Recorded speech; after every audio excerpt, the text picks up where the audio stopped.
Best Irish music on irishradio.org with Jerry Byrne. Irish Radio. Now, my guest on the programme is a lass who grew up in the UK in an Irish and English family, grew up actually in Leeds, involved in music, is resident in County Wexford.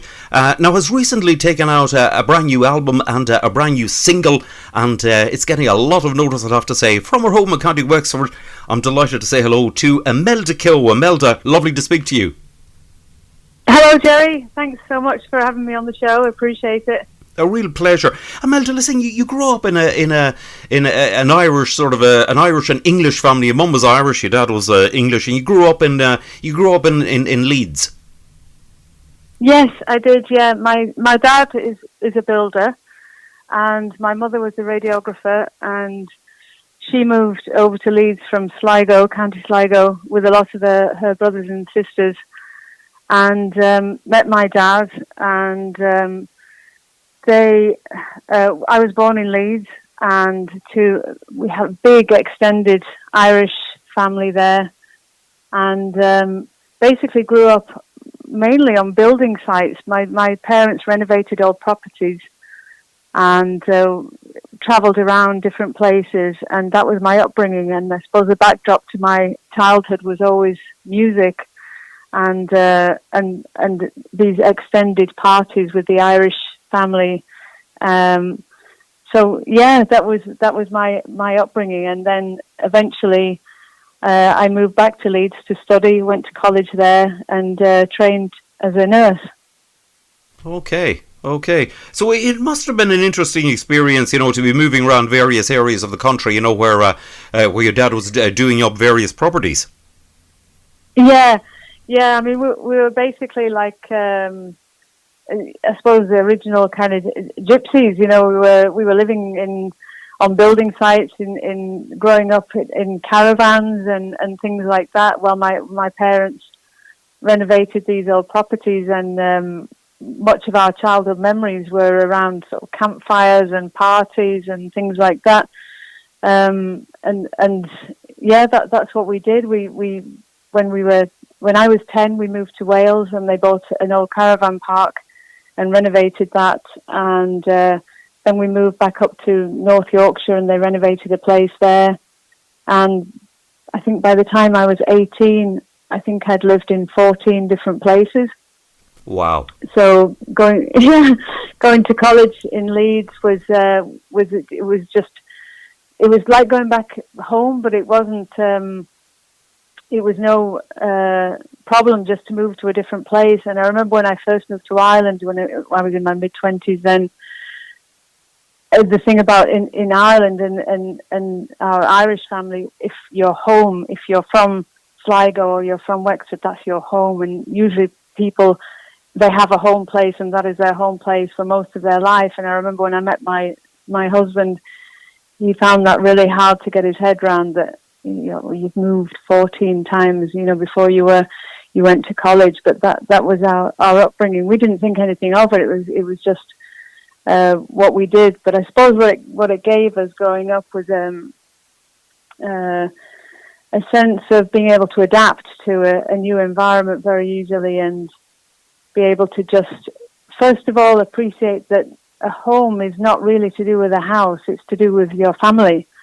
And it's to do with wherever your family are. So whether your family is building a house on the Welsh coastline or in inner city Leeds, it doesn't really matter where that is. It's your home is wherever your family are, and we still feel very much that now. I think that all of my immediate family and my extended family were still very much like that. Right, that's interesting. Tell me, how did you actually end up in County Wexford? Well, when I was a nurse, I worked in St James Hospital in Leeds, which was at that time actually the biggest teaching hospital in Europe. And my first job was in A&E, and I was only 21. And to unwind after a long day in A&E, we used to, of course, go out. Even at that age, you wouldn't worry about getting up for the early shift. You'd just go straight out and go try and unwind and find the local nightclub, and that's what I did. And one night I was there with a friend of mine, and I saw this guy on the dance floor, and I thought, he's a terrible dancer. And met this guy from Wexford, and that was it. 2 years later, I married him, and that's how I ended up in Wexford. Right. But he must have had other great qualities bar his dancing. Yeah, well, yeah. He's an engineer by trade, so I think the nurse and the engineer was a good match. He was told by his boss when he moved to Leeds, because his boss didn't want to lose him, and he was very good. He said, "Find yourself a nurse and settle down," and that's what he did. The only thing was, it was back in County Wexford, right? Yeah. So I was from my mum was from Sligo, and I suppose he's from Wexford, and meeting somebody who was Irish, it was a move, and then coming to Wexford, it just felt like, this is a place that I love, and I could settle in. Wexford's a really great place for the arts anyway, and for music. So it was, I fell in love with it straight away, actually. Excellent. Now you'd be described as a sort of contemporary folk singer-songwriter. Mm. Yeah, but I think my influences are very much going back to my childhood. So the big extended family parties, listening to my parents' record collection, and like the really melody-rich kind of music of the 60s and 70s, and I try and write songs which are melody rich as well, and I suppose have the listener at heart. I try and write songs which are have that kind of throwback to those kind of melody rich era of songwriting. That's what I try and do. Right. Who did you admire? Like, I mean, who is your music based on any particular artist or particular style?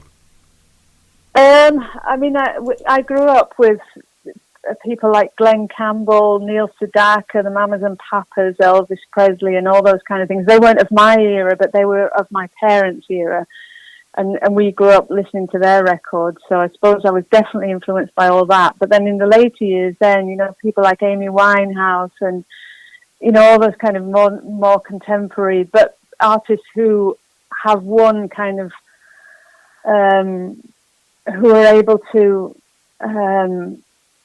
I suppose bring something of that era gone by into a more contemporary style, and that's what I like to do. I like to try and the music doesn't necessarily have a label of one particular genre, that it can have different influences: jazz, blues, folk, contemporary folk, that kind of thing. But first and foremost for me is good melody and lyrics which people can engage with. So lyrics that are not focused on myself necessarily, but lyrics that maybe people can connect with in terms of their own life or their own experience. I think if I've written a few songs where I feel, and people have said to me that when I listen to that song, it reminds me of this or that in their life, and I think, wow, well, that's a really good result, I think. Excellent. You've, needless to say, the same as every other performer, you've been, needless to say, incredibly impacted with COVID and everything else, whereby you weren't able to perform. But I gather you're doing, gradually getting back to it sometime soon. Mm. Yeah. I mean, I've been, the last year I was finishing off my album. So I was doing a lot of studio work, like a lot of artists, I suppose, focusing on studio. I never really stopped writing, even when I was releasing the second album. I'm already writing a third album now.